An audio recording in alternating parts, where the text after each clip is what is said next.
Hi everyone, I'm coming to you from sunny Queensland and from the lands of the Turrbal and Jagera people. This session I would like to introduce some really special people. As health service providers, we know a lot about myeloma, but there really is nothing like the lived experience. So my next guests are well and truly into that. We have Wendy and Rod from New South Wales and Dom from South Australia. I'd first like to introduce Wendy and Rod. Wendy is a myeloma patient who was diagnosed 50 years ago, at 50 years, not 50 years ago, in 2018 with extreme bony disease and quickly descended into kidney failure with a trip to ICU. So a pretty harsh introduction to myeloma. Wendy had induction therapy, a transplant, and consolidation on thalidomide while living on opioid painkillers for many years with ongoing pain. Wendy had a great response to her therapy and is now living her best life 10 years on. She enjoys exercising, swimming, and anything to do with the great outdoors. Wendy was diagnosed early into her relationship with partner Rod, who also joins us today. So my first question to you, Wendy, is, and Rod, what do you wish you knew at the start of your diagnosis? Well, good morning, everyone, or good afternoon, I should say. What myeloma was, we had no idea. But I went, as you said, went from go to woe very quickly. So I was very unwell very, very quickly. So I couldn't comprehend what was actually happening to me because I went into intensive care.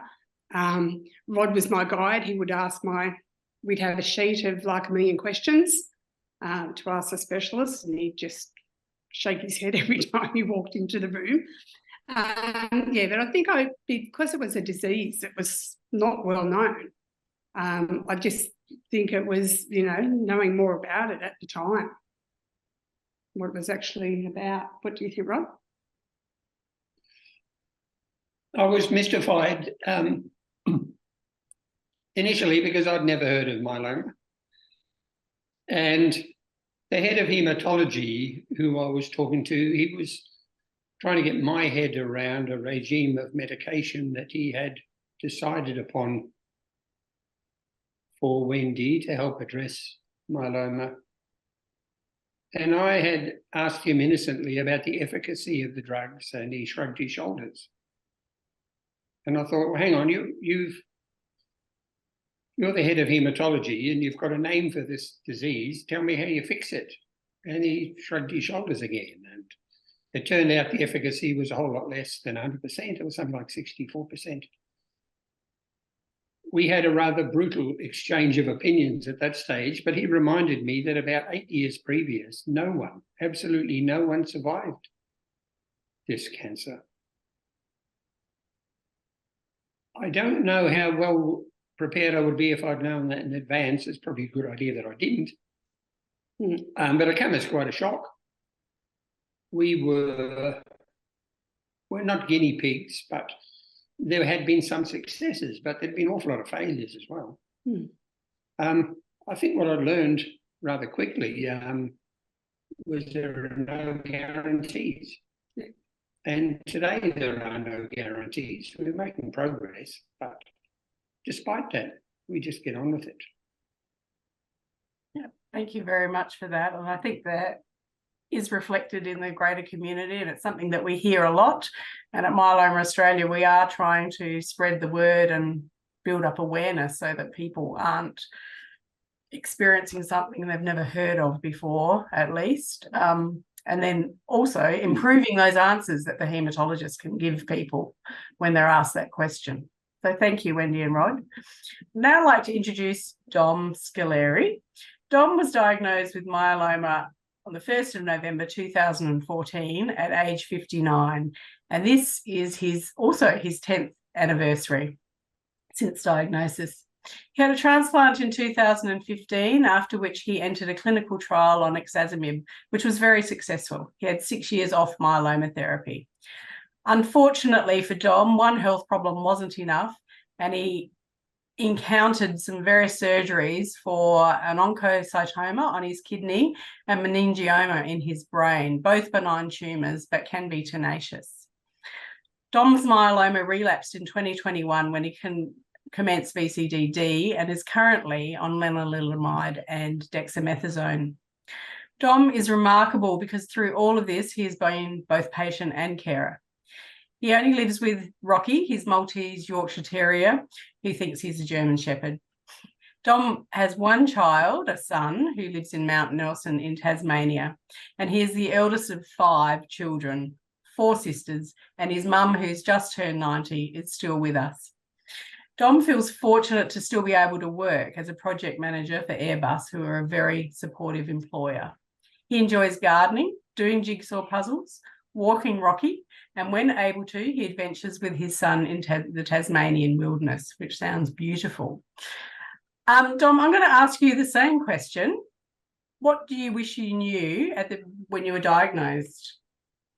Good afternoon, everyone, and thanks for the opportunity to invite me to share my experiences. Pretty well much the same as Wendy. I had no idea what myeloma was, and it took at least 9 months before I was actually diagnosed with it. It was just constant going to different doctors. I knew I wasn't well, but you got the usual story: too much gardening, do physio, all that type of thing. And I'm surprised I didn't break any bones because I was actually put on a rack and stretched in one of the sessions. But eventually they did an X-ray, a spinal X-ray, and I got a phone call from the doctor, and he said, when were you in a car accident? And I said, what car accident? And he said, we found a whole pile of thoracic crush fractures. So from there, we went on, did some further testing. Paraprotein was through the roof, and they finally said, well, you've got myeloma. And I thought to myself, what the hell is myeloma? I had never heard of it. So it was interesting because my initial reaction was a sense of relief to some degree, because finally I had a name to why I was feeling so bad. And I took it on myself to pretty well took control, took ownership of my disease. And being a project manager, it was ideal to set it up as a project, and that's how I've been running it for the last 10 years. It is my project.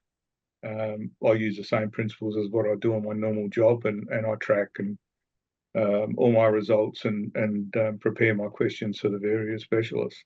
So I've thought about what would have I've liked at the time of diagnosis. Probably just a simple one-pager to say, well, this is what myeloma is about, and maybe a couple of links. This is where you can get information. And now it's an area where I think you need to be pretty careful, because when you get a diagnosis of cancer, it is such a shock, not only to yourself but to your family and friends. And the last thing you want to do is inundate people with with a trailer load of information. Some people just take time to absorb that they've even got cancer, let alone want to start trawling through tons of information. But for me, just a simple one-pager would have been terrific. Say, well, this is what myeloma is about, and then here's a few links, because it does change as you go through your treatment. So through the different phases, you need different information. You see different specialists. So I don't think you can just give everyone a whole pile of information and say, well, this is what you're going to expect, because it is different for everybody. That's one of the most surprising things I found with myeloma. Is that it hits everyone differently. I was really surprised when first support group meeting I went to, there was a number of us that were diagnosed roughly in the same year, but we're also different. Not only were our treatments different, but our side effects were vastly different. And how I felt and how others felt, it was just incredible. No two people were alike. It's been like that ever since. It's been quite an interesting journey. I really didn't expect to live 10 years, to be honest. Originally, basically, a hematologist said, well, he said, you might be lucky and get 5 or 6 years. It was interesting. Really interesting. Thanks, Dom. And you've given some really good insight and tips on how to manage this disease, and particularly being by yourself. So thank you very much for that. Other really important people in this space is carers. And as Narelle alluded to in her session, sometimes carers get forgotten because we're focusing on the person with myeloma. So Rod, I'd like to talk a little bit about your experience and what things you found the most helpful as a carer.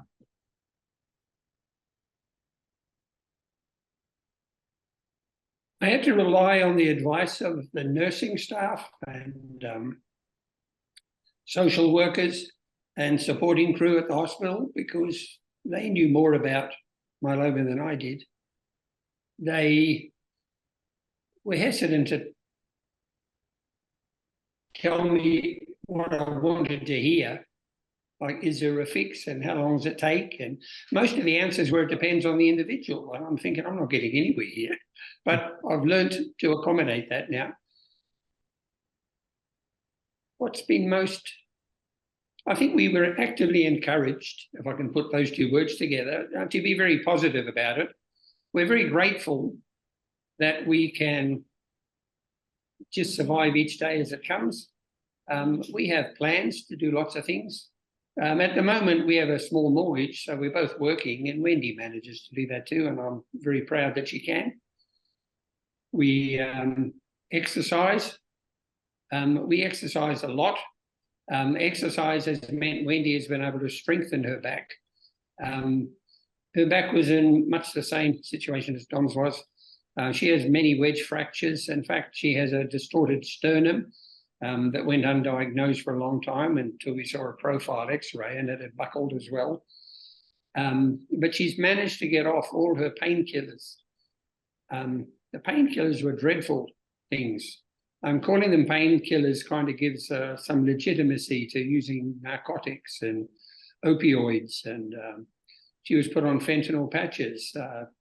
The word patches sounds more accommodating than narcotics, but it's the same thing. I'm pleased to say she doesn't use any of those anymore, and exercise has been a terrific boost to us, to her mentality, very good for her head as well as her body.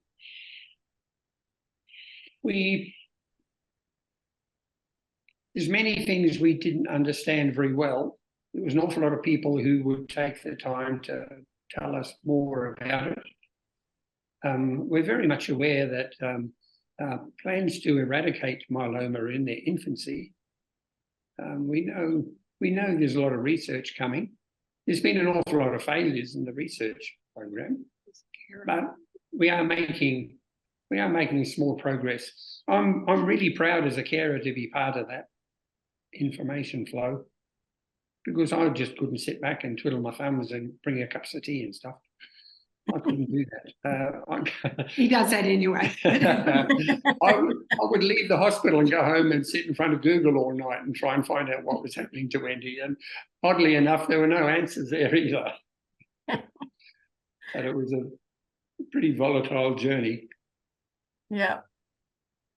Thanks, Rod. You gave great insight into how it is for a carer, and I think many, many people will say the same thing. And you're also echoing the thoughts of the patients themselves as well. So I think it is a scary time, and it's difficult. It's difficult not having a clear vision forward.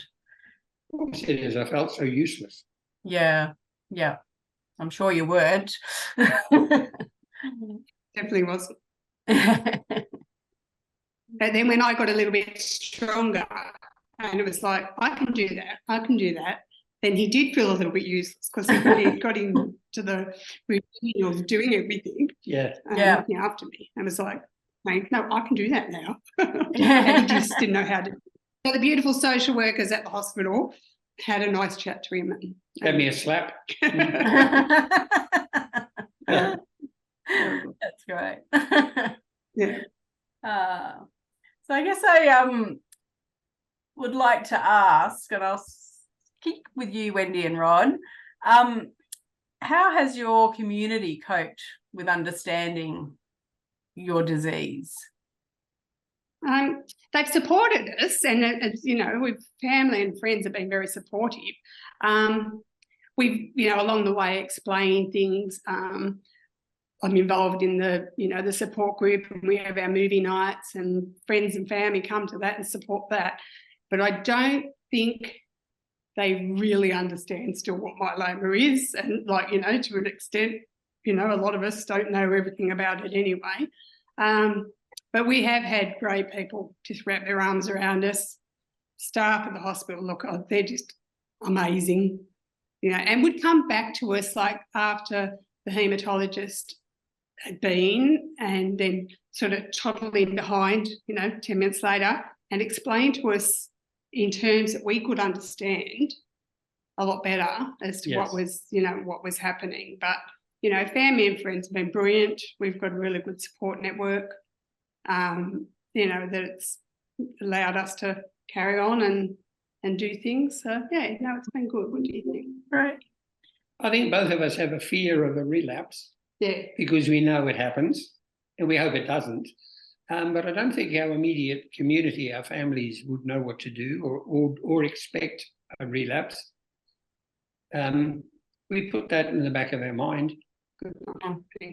Yeah. Yeah. So I might That's throw just that over something to else. Dom, because Yeah. Yeah, like it is. Dom, you have experienced relapse. So how Yes. has your community, your family taken that? Right. So family was interesting. There is a certain stigma about getting cancer, and I don't think that stigma has changed for millennia. It's you know, it was there when I was first diagnosed back in you know, when time began, basically. So I'm guarded with what I say to the family because it's something that is not spoken about. They won't even mention cancer at home with the family. So I'm pretty guarded what I say to them. Friends are a little bit different. When I was initially diagnosed with cancer, I was quite surprised by the reaction I got from friends. A lot of people just disappeared. You weren't invited out to functions. So I've now got a very close knit group of friends. You soon find out who your true friends are. Believe me, when you're given a diagnosis like this. But more importantly, my support community is exceptional. I've got an absolutely fabulous medical team. So, you know, amazing haematologists that we've got, great support nurses here. We've got Joe Gardner and Sophie Wilson at the RA, absolutely brilliant. And all my other specialists. As I said, I've built up over the years. I've built up quite a strong medical team. Not just on the myeloma side, because I see this as a holistic, I've taken it as a holistic approach. So, you know, it's things, exercise, nutrition, you know, your mental health, connecting with others. So certainly the support from what I call my myeloma community team has been absolutely fabulous, even through the relapses. I must admit, the last probably 12 to 18 months has been a lot more difficult on the mental health side. I've always been a half glass full person and really pretty well embraced that I'm living with a disease. I've got to live as well as possible. But mentally, I did hit a wall about 18 months ago, and after, particularly when I'd relapsed and that treatment stopped after about just under 12 months, I think, and I had to find something else, I started thinking to myself, well, is it all worth it? Because it is a hell of a strain. You need such strong mental resilience because it's just at you constantly. Apart from all the appointments you have to go to, there's the regular blood testing, but there's also the impact that has to your other health issues. And I don't mind being elaborate, but one of the disadvantages of being elaborate, particularly with me, they keep finding things. So they're not myeloma related. So I've got a list as long as my harm that I have to monitor. But you take that in your stride, and my team has built up around that. So and there has been some good success stories. For those who are on dexamethasone, I mean, I hate that with a vengeance. It just doesn't agree with me one bit. But I'm a great believer in improving the gut biome, because I'm pretty sure that if you get your gut biome right, that it will help with your medication. Exercise is definitely beneficial. But I've been working with the nutritionist for the last probably 3 months or so, and my blood glucose levels have gone from the mid-20s down to 13 on my DEX days, which is just fantastic. And that's through having a look at, on those days, modifying my eating plan, and nutritionist was willing to think outside the square, and look at the treatment that I was on, not only for myeloma, but all my other health issues, and build an eating program around that. And the results have been quite promising. But yeah, certainly myeloma community, my medical team are just fantastic. That's great. It's great to hear. And your discussion about diet and nutrition leads really well into our session that we'll have after the break. But I'm also hearing from you both that you are both really into exercise and looking after yourself. And there's a lot of research coming out now about how much better outcomes people who are active and exercise regularly and have good exercise programs designed for themselves can also improve outcomes. And I think, you know, the fact that you have lived for 10 years and, you know, will continue to grow, that bears that out. So thank you, Wendy and Rod and Dom, for coming and sharing your stories. It's really valuable, and I think our community would have got some great tips from the three of you to help them in their journey forward.